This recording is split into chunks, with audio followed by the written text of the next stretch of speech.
The sun was sinking low behind the dusty hills of Wyoming, painting the sky in shades of crimson and gold.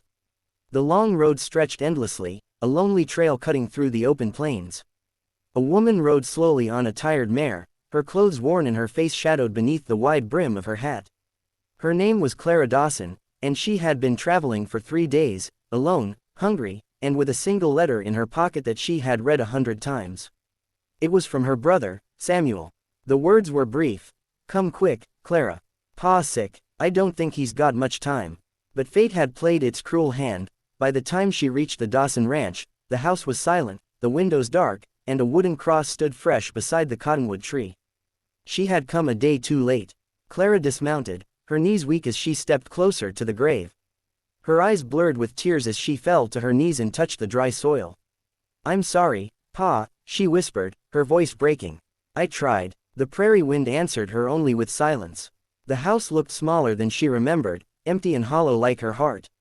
Her brother was nowhere in sight, and she feared the loneliness would swallow her whole. She sat there until the stars appeared, shivering as the chill crept in. Then, from the distance, came the faint sound of hoofbeats. A man on horseback rode toward her, tall and rugged, the kind of cowboy that looked like he had wrestled with both life and the land. His hat was tilted low, and a rifle hung across his saddle. When he stopped in front of her, the dust rose around them in a soft cloud. "Ma'am," he said, his voice deep and calm, "you shouldn't be out here this late. Coyotes don't take kindly to strangers." Clara wiped her tears quickly, trying to stand. "This is my father's ranch," she replied quietly. "Or, it was." The cowboy looked toward the grave, his expression softening. "You must be Clara," he said. "Samuel told me you were comin'. I'm Luke Turner. Been helpin' your brother keep things together since your pa took ill." For a moment, neither of them spoke. The wind rustled the dry grass, and the world seemed to pause. Then Luke dismounted and gently placed a hand on her shoulder. "I'm sorry you didn't make it in time," he said. "But you're here now, and maybe that's what matters." Clara swallowed hard. "Samuel, where is he?" Luke's eyes shifted away. "Went to town this morning for supplies. Should have been back by sundown. Guess he's runnin' late." They walked toward the small wooden house together. Inside, it smelled faintly of tobacco and coffee. Dust covered the shelves, and the old rocking chair creaked as the wind blew through the cracks in the wall. Luke lit a lantern and set it on the table, the flame flickering softly between them. Clara took off her gloves and stared at her father's worn Bible lying on the table. "He always kept it open," she murmured. Luke nodded, said it kept the house from feelin' empty. He made her some coffee, though it was bitter and burnt. She drank it anyway, her hands trembling. "I can't believe he's gone," she said quietly. "I thought I'd have one more chance to say goodbye." Luke leaned against the wall, watching her. "I lost my folks young too," he said. "There's never a right time to say goodbye. But maybe you can still make this place something he'd be proud of." That night, Clara couldn't sleep. She sat on the porch, staring out at the moonlit plains. Luke joined her, his boots scuffing softly against the floorboards. "You think Samuel's all right?" she asked. "He's a good man," Luke said.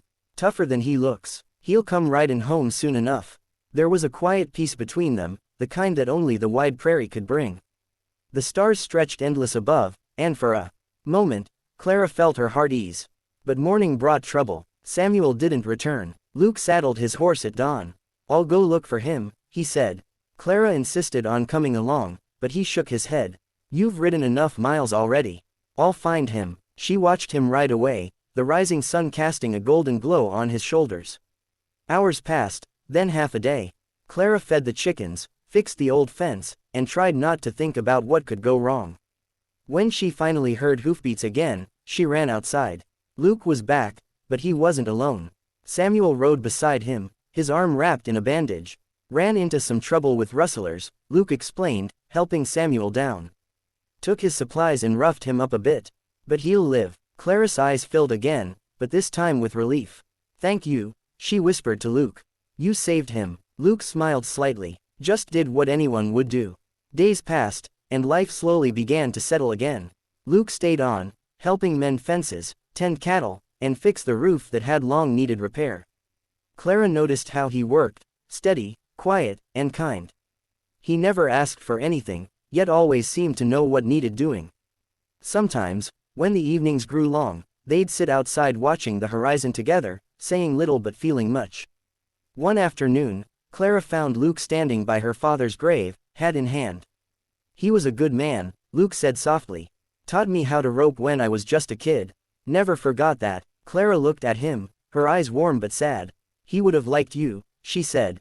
Luke turned toward her then, the sunlight catching the faint scar on his cheek.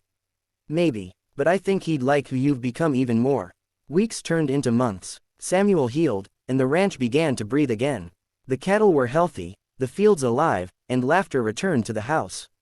Clara often caught herself smiling for no reason, usually when Luke was near. One evening, after supper, Luke walked her out to the porch where the orange glow of sunset lit the sky. "You know," he said quietly, "when I first saw you that night, you looked like the loneliest soul in the world." She smiled faintly. "I was." He hesitated, then said, "Funny thing is, I thought you came too late that day. But now I realize." He looked at her, his eyes steady. "You came right on time, for me." Clara's breath caught, and the world seemed to slow around them. The wind blew gently, carrying the scent of wild sage and dust. For the first time in a long while, Clara felt like she belonged again, not just to a place, but to someone who understood the silence of the plains and the ache of the past. That night, as the stars burned bright over the Wyoming sky, Clara whispered a quiet prayer beside her father's grave. "Thank you," she said, "for bringing me home, just in time."